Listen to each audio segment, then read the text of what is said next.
Om Swastiastu. Om Swastiastu. Umat Hindu Sedharma dimanapun berada, kembali berjumpa dengan saya Putu Danayasa. Tentu masih bersama Suluh Hindu Sultra dalam podcast Dharma Talk yang kesekian kalinya. Hari ini kita akan kembali berbincang-bincang terkait dengan ajaran-ajaran keagamaan dan juga mungkin fenomena-fenomena sosial yang dapat kita kupas dari sudut pandang keagamaan. Nah, hari ini saya kembali dengan narasumber yang tidak asing lagi. Kita berdua kembali menyapa ya umat Sedharma, terkhusus lagi nih untuk umat-umat kita di Provinsi Sulawesi Tenggara. Gimana kabar, Bli? Asungkar Rahayu. Sehat ya? Sehat. Oke, Bli, kita ngomong sekarang mungkin agak berat nih obrolan kita hari ini ya. Iya. Jadi kembali terjadi lagi nih, Bli, aksi bunuh diri. Ya. Yang terjadi terhadap saudara kita umat Hindu yang berada di Bali, dan tempat kejadiannya kembali lagi di tempat yang sama Yang sering terjadi. Yang sering terjadi sebelum-sebelumnya. Meskipun sudah diantisipasi dengan peningkatan keamanan dan lain sebagainya, ternyata masih ada celah. Dan baru kemarin ini ya, kejadian lagi ada orang yang mengambil keputusan bunuh diri. Ya. Wih, nyaman beli ini kalau Anda warga Pandi. Ya, berarti saudara kita lagi nih. Saudara kita berdua sebetulnya pandai nih ternyata. Ya, saya rasa ini menarik untuk kita diskusikan, Li. Untuk kita pahami bersama. Kita lihat dari sudut pandang keagamaan mungkin sejauh mana penyebabnya apa saja. Kemudian apa dampaknya. Kemudian yang lebih penting lagi ini mungkin terkait dengan ini bunuh diri ini sebenarnya takdir atau kita sendiri yang menentukan. Nah, itu mungkin kita akan panjang lebar bahas, Li. Kalau kita lihat hakikat sebagai manusia ini, Beli, ya. Ini kita kan dikatakan makhluk yang paling mulia. Iya, paling mulia. Di antara makhluk yang lain, ciptaan Tuhan lainnya. Ini jelas itu disampaikan di dalam kitab Sarasa Muscaya. Itu kan disampaikan risah kuening sarwa buta ikeng janma wang juga wenang gumayakan ikang suba asuba karma. Jadi di antara semua makhluk itu hanya yang terlahir sebagai manusia ini yang mampu membedakan mana baik mana buruk. Ya, suba asuba karma itu sendiri. Ya, suba asuba karma itu. Nah, itu keutamaan kita terlahir sebagai manusia. Tetapi balik lagi, ternyata dengan label itu masih banyak di antara kita yang belum bisa membedakan mana baik mana buruk. Dan kondisi ini yang terjadi. Ya. Ini kan tentu tindakan yang tidak baik. Ya tidak baik. Ya kita kesampingkan dulu komen-komen netizen. Ya, kita lihat kan banyak juga yang menghujat ini dan lain sebagainya. Tapi memang tentu ini perbuatan yang tidak baik, yang tidak benar. Yang tentu juga bentuk dari salah satu ketidakbersyukuran kita diberikan kesempatan hidup sebagai manusia. Nah, itu jelasnya saya sampai bawa catatan ini, karena banyak hal yang rasanya kita perlu diskusikan. Iya, betul. Kita ke ini dulu deh, Bli. Kira-kira sejauh ini ya, yang menjadi penyebab banyaknya orang melakukan ini, apa kira-kira itu, Bli? Kita harus akui mungkin kualitas manusia di zaman kali itu dalam hal pemahaman terhadap keberkahan atau anugerah yang dia dapatkan itu sangat minim sekali. Rasa syukurnya berkurang. Mungkin manusia sekarang itu menganggap apa yang didapatkan dia sekarang itu adalah haknya. Kan gitu, makanya dia tidak menghargai sesuatu yang menjadi dasar dalam hidup. Yang pertama gini loh, di dalam kehidupan kita itu, ini Mangku Danu juga teman beli mengingatkan ini, bahwa ada 3 anugerah Tuhan yang sering kita lupakan tuh Apa dalam itu? kehidupan ini. Ya. Karena kita menganggap 3 anugerah ini adalah hak hidup kita. Oke. Sehingga manusia jarang menghargai ini dan cenderung bisa berpikir hal yang negatif terhadap tubuh yang sudah diberikan oleh Tuhan ini. Yang pertama itu anugerah prana. Nafas. Nah. Jika manusia bisa menghargai anugerah nafas ini, coba bayangkan, setiap hari berapa oksigen yang kita hirup. Ya. Jika kita hitung dalam bentuk uang. Berapa harus kita bayar itu, Beli ya?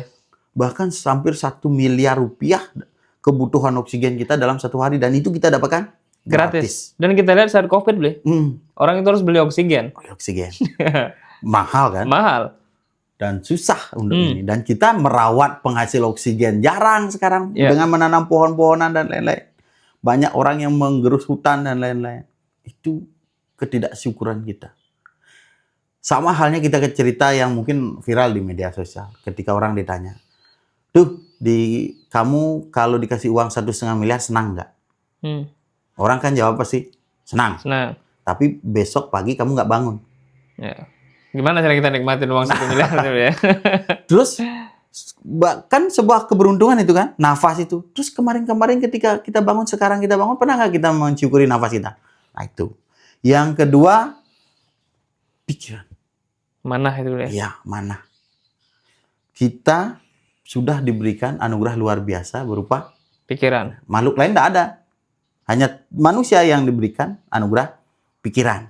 Seharusnya dari anugerah ini kita bisa memperdalam rasa syukur kita. Dengan pikiran ini kita gunakan ke hal yang positif. Kita kaji apa yang kita lakukan ini benar atau salah. Berdasarkan hukum positif benar atau salah. Berdasarkan hukum agama benar atau salah. Jika dalam hukum positif ini tidak baik, jangan dilakukan. Jika dalam hukum agama sudah dikatakan tidak boleh, jangan dilakukan. Maka dengan mengikuti, mensyukuri anugerah pikiran ini, dan menggunakannya dengan jalan dharma, kebaikan, maka seharusnya tidak ada orang yang berbuat seperti tadi. Bunuh diri, ataupun berbuat jahat, maupun yang lain-lainnya. Yang ketiga kan kala tadi. Kala itu waktu. Setiap manusia terlahir ke dunia ini memiliki kontrak dengan Ida Sang Hyang Widi Wasa. Setiap jiwa Atman yang terlahir ke dunia memiliki kontrak dengan Brahma. Artinya dalam kehidupan ini kita diberikan skala waktu untuk lahir. Dan kelahiran itu tidak panjang. Tidak susah mencapai 100 tahun itu susah. Ya, apalagi di zaman sekarang ya. Apalagi dalam Sara Samucaya Seloka 8 sering kita sitir terkait kelahiran ke dunia menjadi seorang manusia itu kan tanwina kadi kedaping kilap. Ya. Nah, kadi tatit seperti secepat itu sebenarnya. Secepat itu. Maka manfaatkanlah waktu itu untuk melaksanakan perbuatan baik dan hindarkan dari perbuatan buruk. Gunakan waktu kelahiran kita ini sebagai wahana untuk menyelamatkan diri kita dari samsara. Dari perputaran waktu tersebut. Makanya dalam kehidupan ini, seberat apapun kehidupan kita, jangan pernah menyia-nyiakan kala yang sudah dikasih ke kita, waktu hidup kita. Karena kan seperti yang itu tanyakan tadi, apa sih alasannya orang untuk bunuh diri? Alasan orang sekarang itu kan yang lebih banyak kan pertama karena depresi. Ya, stres, banyak masalah. Tidak bisa mengikuti pola perkembangan zaman dengan kehidupannya dia.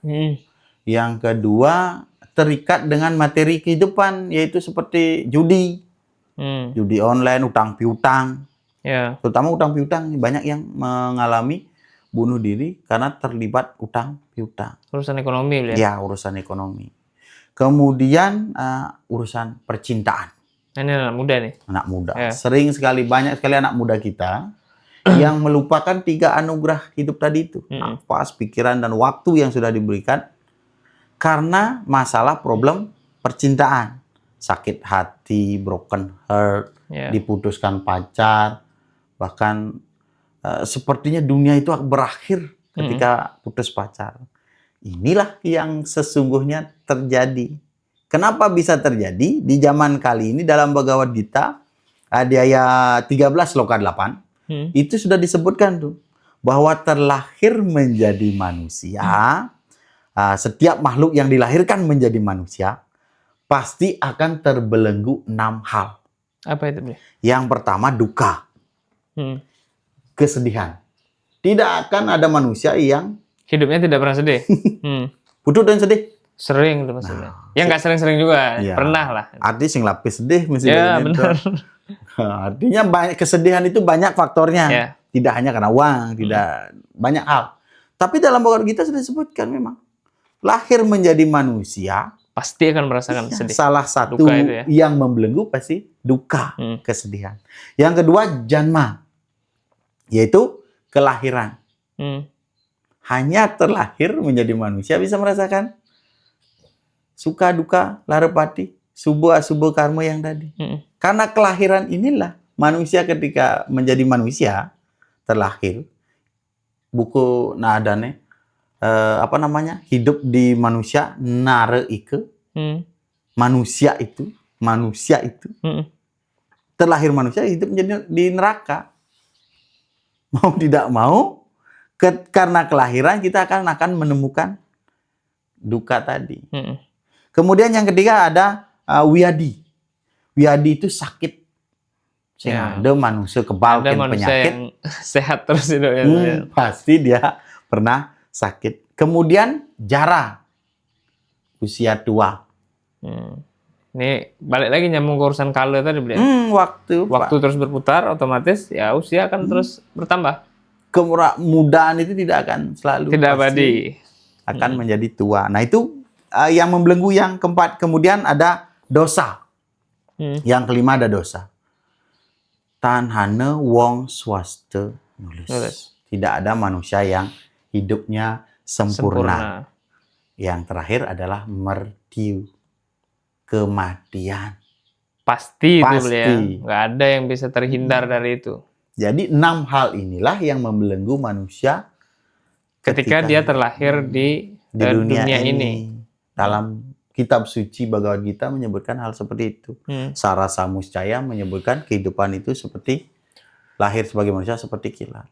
Maka jangan terbawa rasa sedih, rasa marah, rasa semua yang ada di dalam kehidupan ini dibawa untuk menyia-nyiakan 3 anugerah tadi. Ya. Berarti poinnya, Bli, saya nangkapnya berarti kurang lebih memang kekurang bersyukuran itu. Ya. Dan memang selain sumber-sumber yang Bli sampaikan tadi, di Sarasa Muscaya sloka 3 juga itu kalau nggak salah disampaikan. Di matangnian haiwe juga wang manastape, antan paribawa si dadi wong tepue kagungakene, riambak apayapan para medur labe, iking si janme manusia yadiapi canda alayonitui. Ya. Artinya apa? Jangan sesekali engkau bersedih hati meskipun hidupmu tidak makmur. Ya. Ketika terlahir sebagai manusia, kita harusnya punya pemikiran yang lebih terbuka. Bersyukur, menyadari ya. Karena memang sangat sulit terlahir sebagai manusia itu. Ya, kita melalui proses yang begitu panjang sehingga kita terlahir sebagai manusia. Kita bisa lihat makhluk-makhluk di sekitar kita yang secara pengetahuan kita mungkin derajatnya lebih rendah. Jadi kita mungkin sudah melewati kehidupan itu sampai kita terlahir sebagai manusia ini. Jadi memang rasa syukur ini yang menjadi poin utama.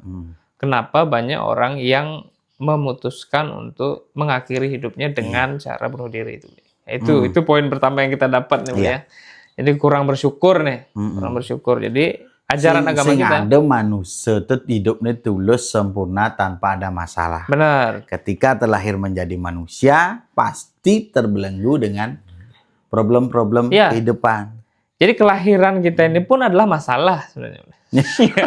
Kita lahir ini kan menjalani berbagai permasalahan di kehidupan ini.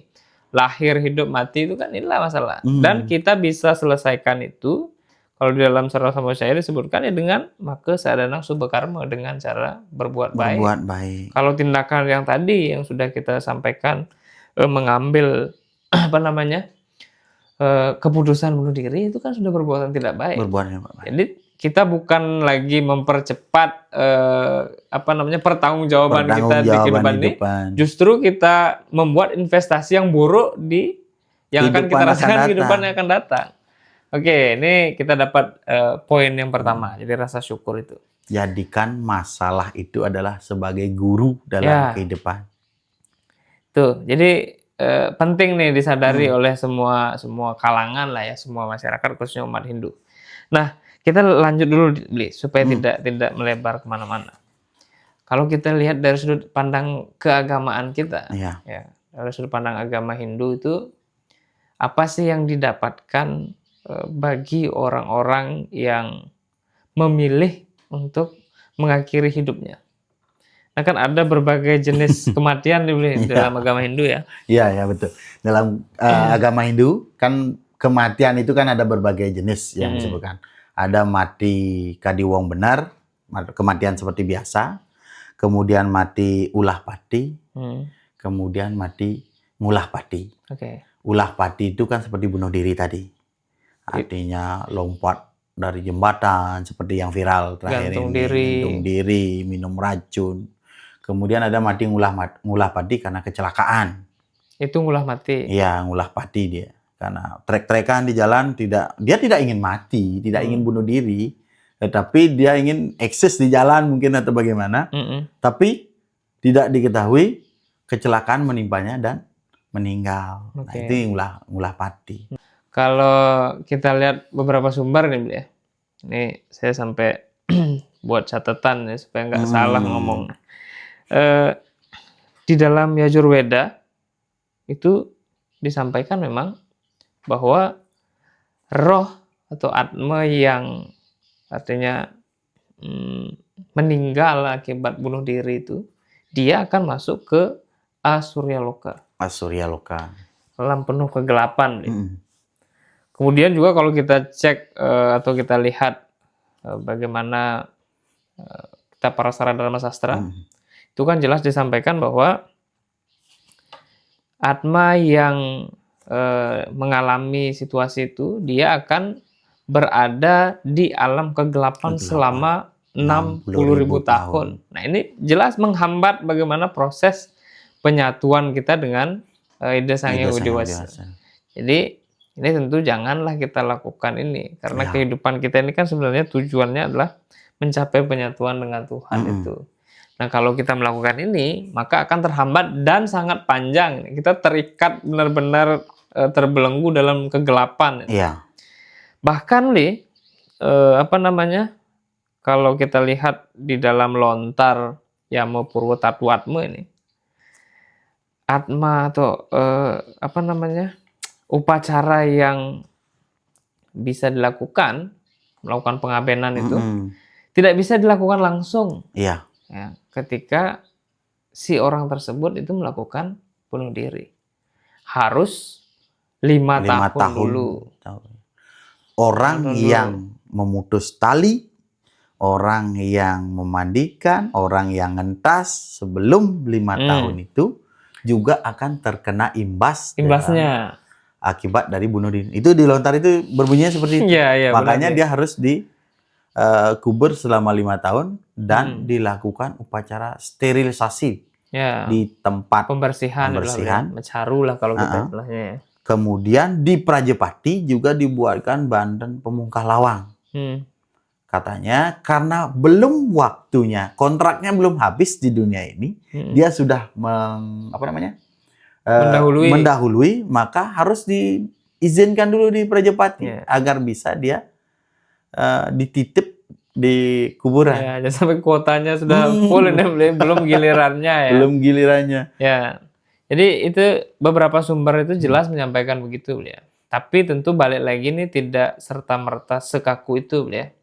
Jadi karena baca naskah itu misalkan dianggap yang mengupacarai, yang negan. itu juga kena imbasnya, jangan sampai nggak ada yang mau Iya, tidak mau mereteni itu. sawo dari orang yang bunuh diri. Ya. Sedangkan tujuan dari upacara ngaben dan lain-lain itu adalah mempercepat proses samsara daripada sang roh berproses agar dia tidak lama seperti disebutkan dalam para Dharma Sastra itu 60.000 tahun. Ini kan sangat kasihan sang roh. Ya. Maka dia akan menderita. Sang roh yang ketika dia masih dihukum dan menderita itu, dia juga akan mengganggu yang hidup. Tidak mungkin tidak. Siapa yang akan menyelamatkannya kalau sampai 60.000 tahun? Ya. Keturunannya yang sekarang sudah nggak ingat itu. Tidak ada, cucunya tidak ingat bahwa ada roh leluhurnya yang masih di bawah. Belum tuntas urusannya. Maka kan Parisade bersama para penglingsir dalam Pesamuan Agung tahun berapa itu kalau nggak salah? Itu tahun 61 kalau nggak salah. Tahun 61 di Campuan, Ubud. Ya. Nah, jadi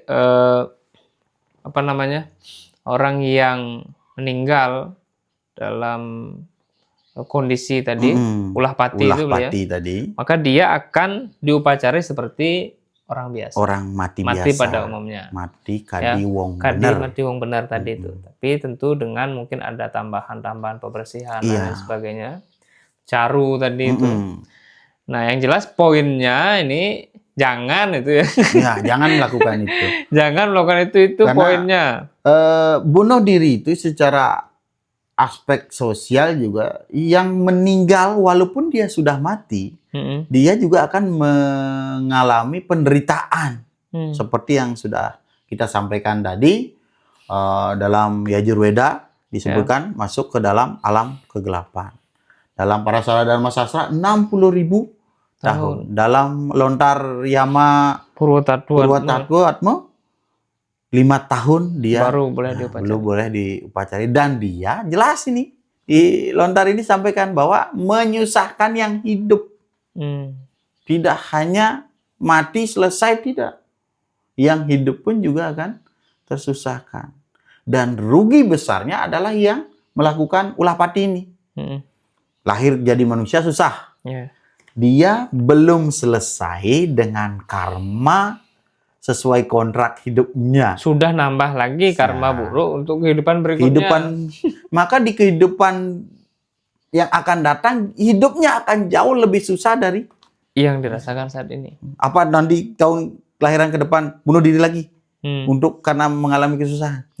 Padahal kita sudah tahu, Bhagavad Gita tadi menyampaikan bahwa 6 hal yang akan membelenggu kita ketika terlahir sebagai manusia. Nah itu jelas itu beliau. Jadi kalau terus-terusan ini, ya jangan berpikir bahwa mengakhiri hidup itu sudah mengakhiri masalah. Iya. Justru itu akan menambah masalah sehingga kehidupan kita berikutnya pasti akan lebih berat dan bisa jadi mengambil lagi tindakan bunuh diri. Iya. Kalau terus-terusan itu nggak tuntas-tuntas kalau gitu, Bli. Maka hukuman 60.000 tahun itu pasti bisa berkali lipat lagi itu. 5 tahun sudah diberikan kompensasi. Wah, ini lagi melakukan. Ini lagi. Ya, jadi ya balik lagi, jangan sampai terjadi lagi itu, Bli. Nah, kalau coba nih, Bli, kita berpikir secara logika mungkin ini ya. Kita coba lihat dari sudut pandang yang berbeda. Kita kan mengenal takdir ya, kita mengenal siklus tadi itu, lahir, hidup, mati. Nah, ini sudah menjadi bagian daripada campur tangan Tuhan kan, kurang lebih begitu. Nah, tapi balik lagi nih, Bli. Bunuh diri ini apakah ini adalah sebuah takdir atau bunuh diri ini sebuah takdir atau justru manusia ini yang menentukan takdir kematiannya itu.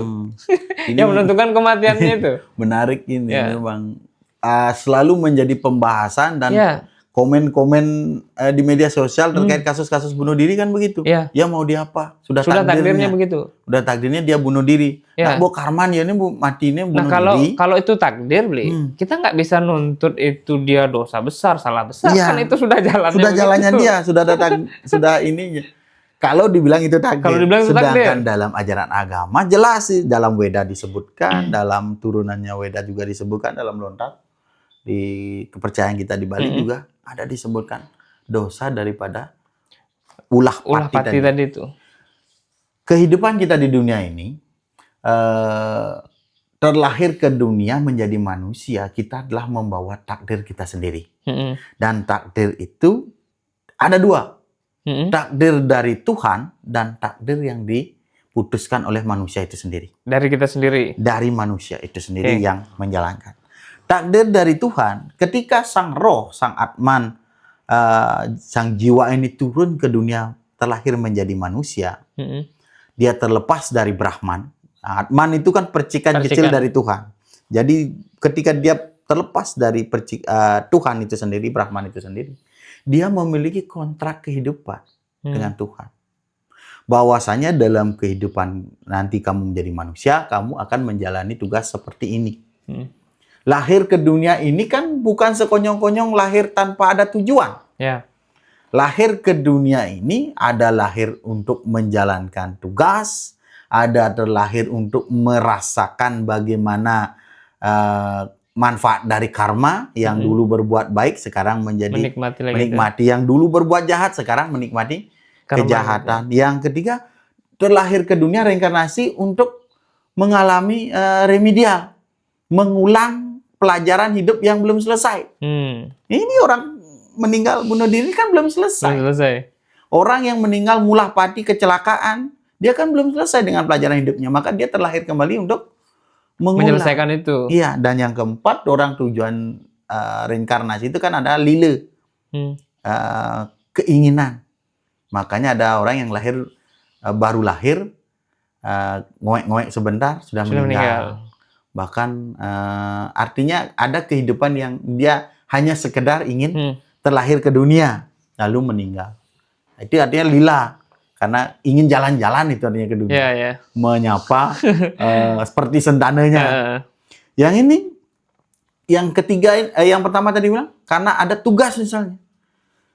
Kalau belum selesai melaksanakan reinkarnasi, kita belum selesai melaksanakan tugas kita sudah mengakhiri hidup, maka ada tugas berat lagi yang akan kita jalani nanti. Jadi kita ada kontrak dengan Brahman. Sang jiwa ada kontrak dengan Tuhan bahwa hidup ini kamu akan menjalani takdir seperti ini. Jalan kematianmu banyak. Kematian A, kematian B, kematian C, kematian D. Jika dia mengikuti kontrak ini sesuai dengan akhir kematian yang ditentukan, maka dia berhasil menjalankan tugasnya terlahir sebagai manusia. Nah, takdir kedua yang dibuat oleh diri sendiri. Kita ini sendiri. Takdir, kalau Pak Wayan Mustiko bilang antara takdir dan nasib. Nasib adalah takdir yang belum tertulis. Masih misteri.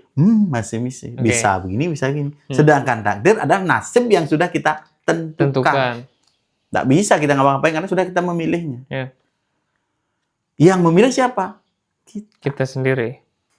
Maka manusia diberikan kembali ke awal 3 anugerah tadi. Anugerah sebagai pikiran jenana. Inilah yang digunakan dengan baik untuk menjalankan takdir yang kita buat sendiri. Kita mau jadi apa? Kalau kita mau hidup kita lebih baik, kemudian kita bisa menyelamatkan banyak orang. Karena hidup itu kan tidak hanya diri sendiri.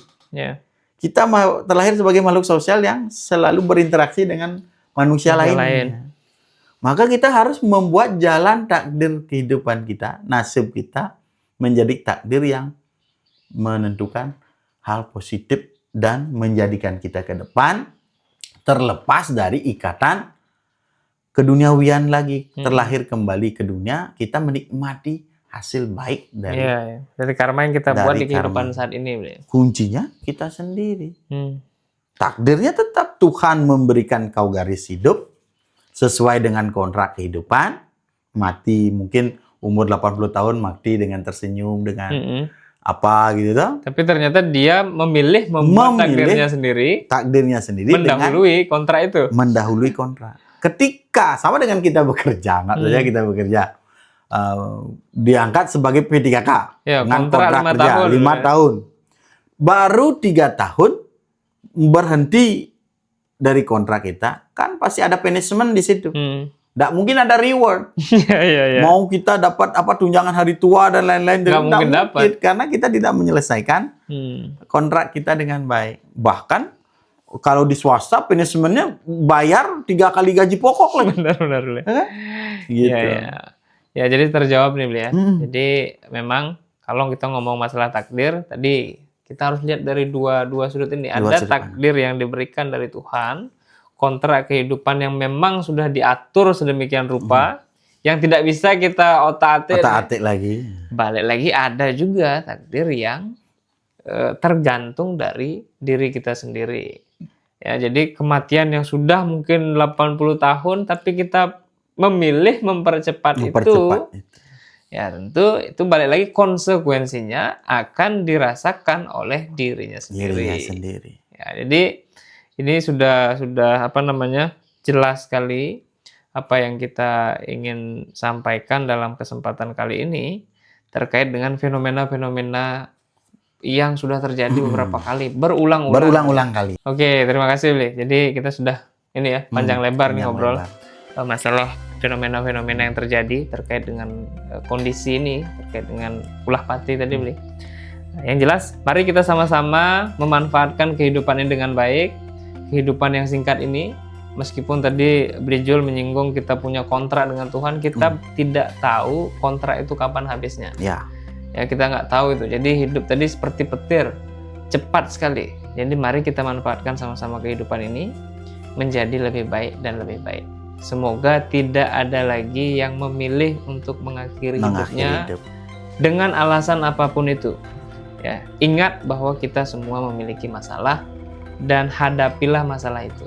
Jangan justru menganggap cara bunuh diri ini adalah solusi.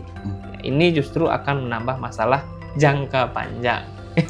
Binatang saja tidak ada yang berpikir untuk melakukan bunuh diri. Itu, masa manusia memiliki yang punya WWK jenana berpikir untuk melakukan bunuh diri. Oke, terima kasih, Bli. Kita sudah ngobrol cukup panjang. Tentu pada umat Hindu dimanapun berada, terkhusus semeton kita di Sulawesi Tenggara, ya, melihat fenomena ini, mari kita jadikan sebagai pembelajaran. Kita berusaha untuk memanfaatkan kehidupan menjadi lebih baik dan lebih baik. Kita tutup dulu Dharma Talk kali ini dengan mengaturkan paramesan. Om Santi Santi Santi Om.